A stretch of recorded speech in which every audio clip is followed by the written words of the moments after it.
धेरै विद्यार्थी भाइ बहिनीहरूले म्याम मेरो 3टा विषय लागेको छ, म्याम मैले पहिले पार्सल एक्जाम दिएको हो, मैले दिन मिल्छ कि मिल्दैन भनेर यति धेरै क्वेसन्सहरू आइरहेको छ है, एकदम धेरै कन्फ्युजन छ। त्यसैले मैले चाहिँ कसले एक्जाम दिन मिल्छ यो रि एक्जाम त्यसको बारेमा जानकारी दिँदैछु है त। यदि तपाईँ 2082 सालको रेगुलर स्टुडेन्ट हुनुहुन्छ भने मात्रै तपाईँले यो रि एक्जाम दिन मिल्छ है।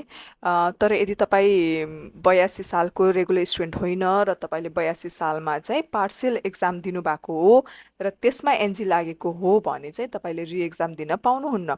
अब 82 सालको रेगुलर स्टुडेन्ट हुनु पर्यो र त्यसमा पनि तपाईँलाई चाहिँ एउटा विषय र बढीमा 2टा विषयमा एनजी लागेको हुनु पर्यो होइन। र एब्सेन्ट पनि बढीमा 2टा विषयमा मात्र एब्सेन्ट हुनुहुन्छ भने चाहिँ तपाईँले रि एक्जाम दिन पाउनुभयो।